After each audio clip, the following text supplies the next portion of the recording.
Hi dear students, I am Rajesh Kumar Yadav. Welcome to my YouTube channel Prabha English zone. आज हम लोग class 12th के English का lesson number first the last lesson का Hindi explanation करना सीखेंगे. इससे पहले 3 पार्ट तक इसका हिंदी एक्सप्लेनेशन आपको समझा दिया गया है, बता दिया गया है. चैनल की प्लेलिस्ट में जा कर के आप उसे सीरियल वाइज एक एक करके देख सकते हैं. आज लेसन 1 द लास्ट लेसन का पार्ट 4 का हिंदी एक्सप्लेनेशन हम लोग करना सीखेंगे. इससे पहले आपको पार्ट 3 तक बताया गया है Hindi explanation. All into our heads at one stroke. यहाँ तक पार्ट 3 था और आज पार्ट 4 के रूप में हम लोग आफ्टर द ग्रामर से हिंदी एक्सप्लेनेशन करना सीखेंगे. तो आइए देर न करते हुए हम लोग शुरू करते हैं. दिया है आफ्टर द ग्रामर, व्याकरण के बाद. आफ्टर द ग्रामर, व्याकरण के बाद. We had a lesson in writing. We had a lesson in writing. व्याकरण के बाद हमारा लेखन का पाठ हुआ. राइटिंग मतलब लेखन. तो we had a lesson, lesson मतलब पाठ. इन राइटिंग यानी लेखन में एक पाठ हुआ. यानी कह रहे हैं कि ग्रामर के बाद हमारा लेखन का पाठ हुआ, यानी लेखन का कार्य किया गया. दैट डे, उस दिन.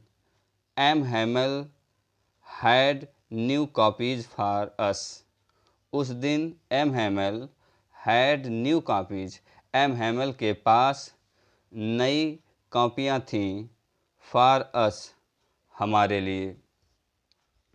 यानी कह रहे हैं दैट डे, उस दिन एम हैमल के पास हमारे लिए नई कॉपियाँ थीं. रिटेन, लिखा गया था. In a beautiful round hand.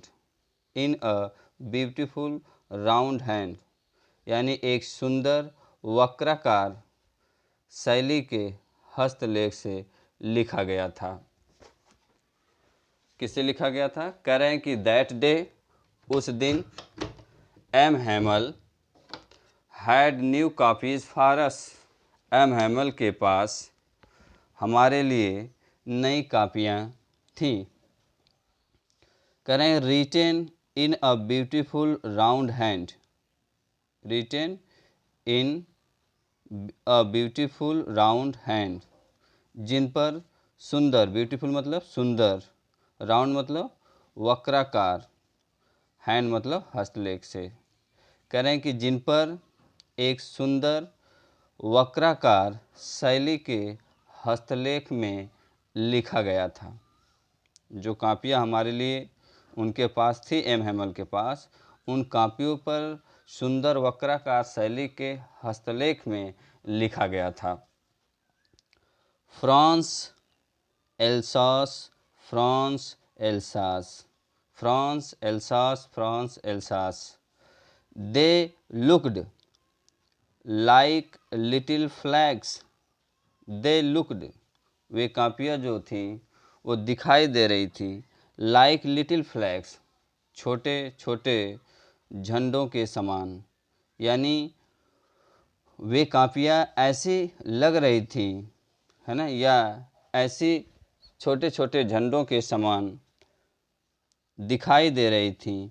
Floating everywhere in the school room. Floating मतलब, फ्लोटिंग का मतलब लहराते हुए. एवरीवेयर मतलब हर जगह. In the classroom, in the school room. In the school room यानी उस कक्ष में, उस स्कूल के जो है कमरे में इधर उधर लहरा रही थी. फिर से देखिए. दे looked like little flags floating everywhere in the school room hung from the rod at the top of top of our desks. They looked, वे दिखाई दे रही थी या दिखाई दे रही थी, लाइक लिटिल फ्लैग्स, छोटे छोटे झंडों के समान, फ्लोटिंग मतलब लहरा रहे हों, एवरीवेयर हर जगह, in the school room school के कमरे में, मानो हर जगह स्कूल के कमरे में लहरा रहे हों। Hung from the rod of hung from the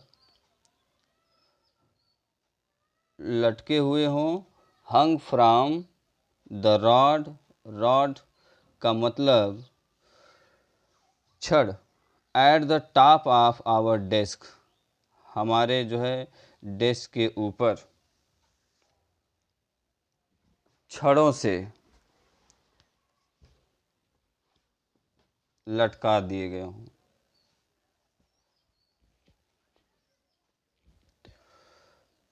They looked like little flags floating everywhere in the schoolroom, hung from the rod at the top of our desks. कह रहे हैं कि वे ऐसी लग रही थी जैसे कि विद्यालय के या स्कूल के उस कक्ष में सब ओर छोटे छोटे झंडे लहरा रहे हों, जो हमारी मेज के ऊपर या हमारी मेज़ों के ऊपर, हमारी डेस्क के ऊपर छड़ों से लटका दिए गए हों। You ought to have seen, you ought to have seen, now everyone set to work. You ought to have seen now. अब सभी देख सकते हैं या कह सकते हैं कि आप सभी देखते हैं कि you मतलब आप या तुम, ought to have seen now, अब आप सभी देख सकते हैं कि everyone set to work, प्रत्येक लोग, सभी लोग किस तरह से, किस प्रकार से अपने कार्य में लगे हुए हैं, जुटे हुए हैं। एवरीवन सेट टू वर्क, सभी लोग या प्रत्येक लोग अपने कार्य में लगे हुए हैं, जुटे हुए हैं। And how quite it was, और सब कुछ कितना शांत था। And how quite it was, और वह कितना शांत था। इट मीन्स सब कुछ कितना शांत था। The only sound was the scratching of the pens over the paper.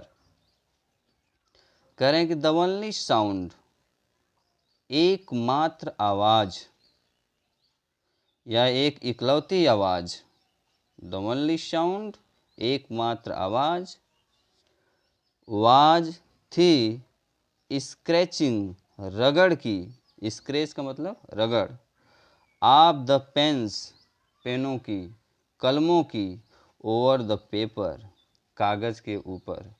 कह रहे हैं कि एकमात्र आवाज़, कागज़ के ऊपर केवल एकमात्र आवाज़ आ रही थी, वो आवाज़ थी कलमों की रगड़ की। यानी उस समय सब कुछ इतना शांत था, तो उस समय केवल एक ही आवाज़ आ रही थी, सिर्फ कागज़ के ऊपर कलमों की रगड़ की आ रही थी। जो साउंड था, एकमात्र जो आवाज़ आ रही थी, वह कागज़ पर कलमों की रगड़ की आवाज़ आ रही थी। वंस एक बार, सम बीटल्स, बीटल्स मतलब भंवरे या भंवरा। वंस एक बार, सम beetles flew in. Once एक बार, some beetles कुछ भंवरे, फ्लीव इन, उड़कर अंदर आ गए। एक बार कुछ भंवरे उड़कर अंदर आ गए। बट, लेकिन, nobody paid any attention to them. Nobody, कोई भी, पेड एनी अटेंशन, कोई ध्यान नहीं दिया, टू देम, उनकी तरफ। यानी एक बार कुछ भंवरे उड़कर अंदर आ गए, लेकिन किसी ने उनकी तरफ कोई ध्यान नहीं दिया। Nobody paid any attention to them, उनके प्रति या उनके तरफ कोई भी व्यक्ति ध्यान नहीं दिया।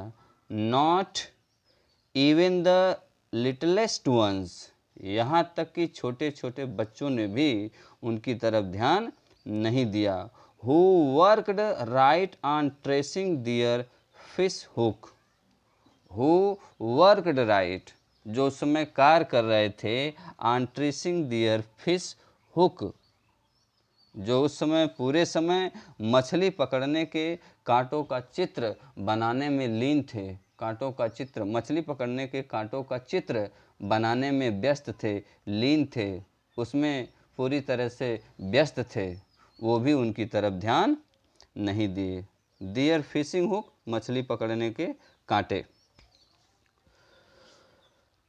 एज इफ, मानो, दैट वाज फ्रेंच टू, मानो वह भी फ्रांसीसी भाषा थी।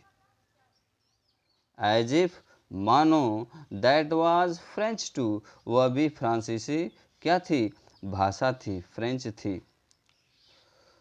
कह रहे हैं कि ऑन द रूफ, छत पर, the pigeons cooed very low. Cooed का मतलब गुटरगू करना, कू का मतलब गुटरगू करना। कह रहे हैं कि छत पर, ऑन द रूफ, छत पर, the pigeons cooed very low. Very low का मतलब धीरे धीरे, बहुत धीमे। तो कह रहे हैं कि छत पर कबूतरें, कबूतर बहुत ही कम आवाज़ में धीरे धीरे गुटरगू कर रही थी। यानी छत पर कबूतर बहुत धीरे धीरे गुटरगू कर रहे थे। And I thought to myself, और मैं स्वयं सोचा, अपने मन में ही सोचा, will they make them sing in German even the pigeons. करें कि विल दे, क्या वे, विल दे, क्या वे, make them sing in Germans, क्या वे उनसे भी जर्मन में गाने के लिए मजबूर करेंगे। विल दे मेक देम, क्या उन्हें मजबूर करेंगे, सिंग, गाने के लिए, इन जर्मन, जर्मन में, इवन द पिजन्स, यहाँ तक कि कबूतरों को भी। करें कि यहाँ तक कि क्या वे कबूतरों को भी जर्मन में या जर्मन भाषा में गाने के लिए मजबूर करेंगे। Whenever,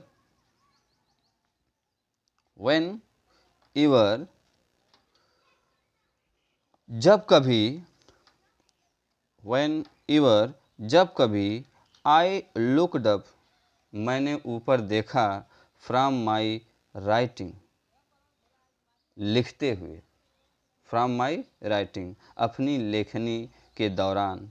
जब कभी मैं अपनी लेखनी के दौरान ऊपर देखा, या जब कभी मैं लिखते हुए ऊपर देखा, तो आई सा, मैंने देखा, M Hamel sitting motionless in his chair. Motionless का मतलब स्थिर। तो एम हेमल, मैंने देखा, एम हेमल सिटिंग, बैठे हुए थे, मोशनलेस, स्थिर बैठे हुए थे, इन हिज चेयर, अपनी कुर्सी पर। तो मैंने देखा एम हेमल अपनी कुर्सी पर स्थिर बैठे हुए थे। एंड गेजिंग, और घूर रहे थे। First at one thing,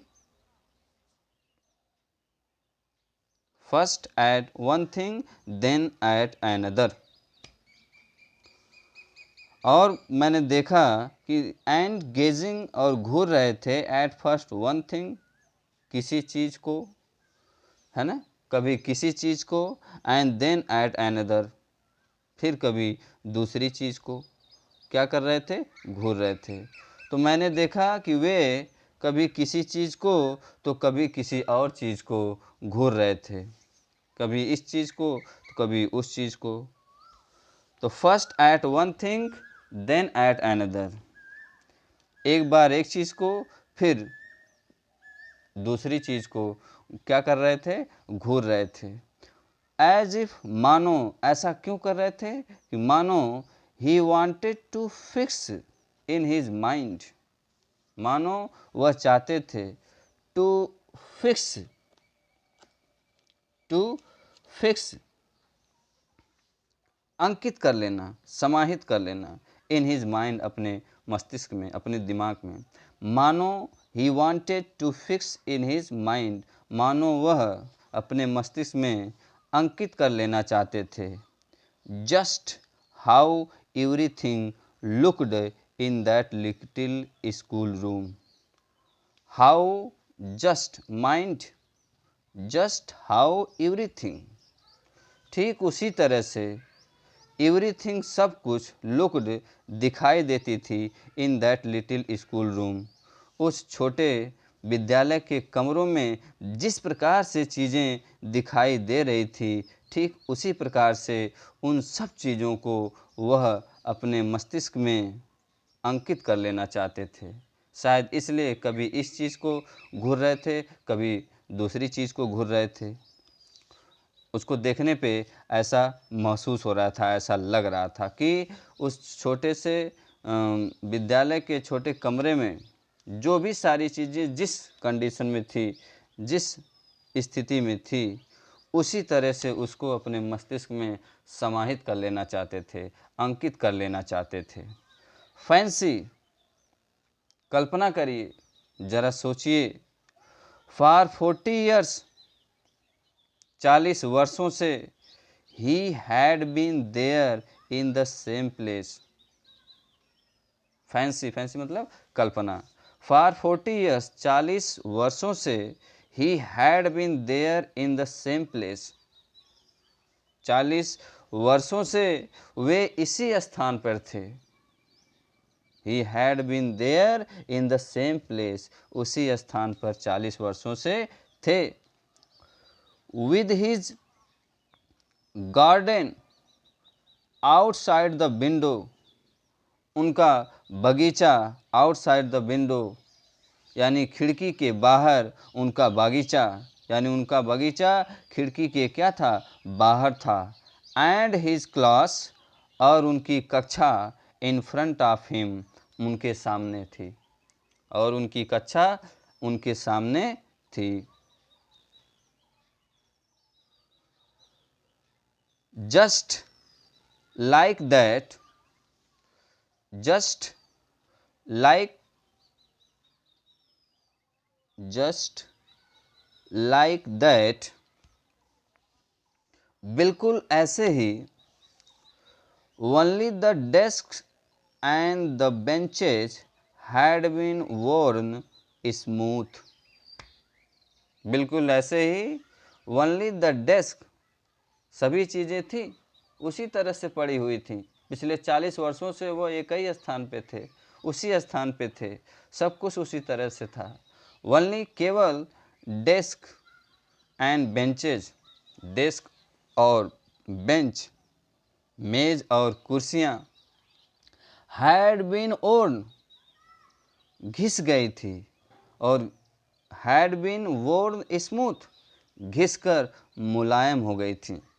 smooth का मतलब मुलायम। कह रहे हैं कि केवल मेज और कुर्सियाँ घिस कर मुलायम हो गई थी, घिस कर चिकनी हो गई थी। द वालनट ट्री, अखरोट के पेड़, इन हिज गार्डन, उनके बागीचे में, इन द गार्डन यानी बगीचे में अखरोट के पेड़, वर टालर, बड़े हो गए थे। एंड द होप वाइन, एक प्रकार की बेल, यानी वह होप वाइन एक प्रकार की बेल, दैट जिसे ही हैड प्लांटेड हिमसेल्फ, जिसे उन्होंने स्वयं क्या किया था, that he had planted himself, जिसे उन्होंने स्वयं लगाया था, वो होप वाइन जो थी, है ना, एक प्रकार की जो बेल थी जिसे उन्होंने स्वयं क्या किया था, लगाया था। Twined about the windows to the roof, twined मतलब लपेटी हुई, लिपटते हुए, ट्वाइंड मतलब लिपटते हुए, अबाउट द विंडो खिड़की से लिपटते हुए, टू द रूफ कहाँ तक चली गई थी, तो खिड़की से लिपटते हुए छत तक पहुंच गई थी। कह रहे हैं कि द होप वाइन, वह होप वाइन एक प्रकार की बेल, that he had planted himself, जिसको उन्होंने स्वयं क्या किया था, लगाया था, twined about the windows to the roof, खिड़की से लिपटते हुए छत तक पहुंच गई थी। How it must have broken his heart to leave it all, कह रहे हैं कि how it must have broken his heart to leave it all poor man, उस बेचारे आदमी यानी अध्यापक का दिल किस तरह टूट रहा होगा।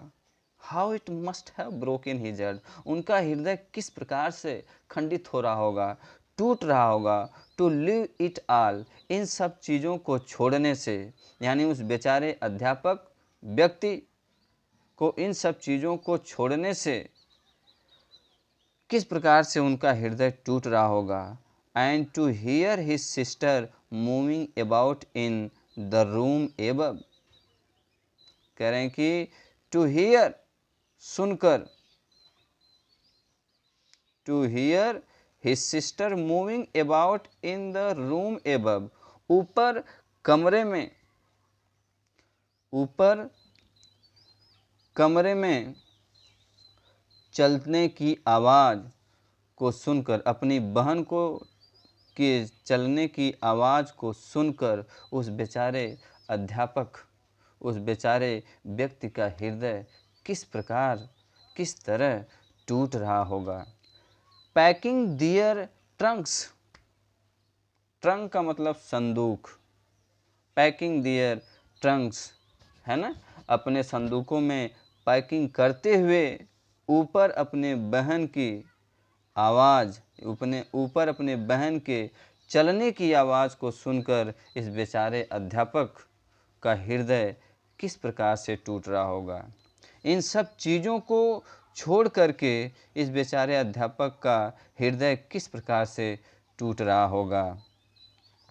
फॉर, क्योंकि they must leave the country next day, for क्योंकि they must leave the country, है ना, उन्हें देश छोड़कर जाना था, द नेक्स्ट डे अगले ही दिन, क्योंकि अगले दिन ही उन्हें देश छोड़कर जाना था।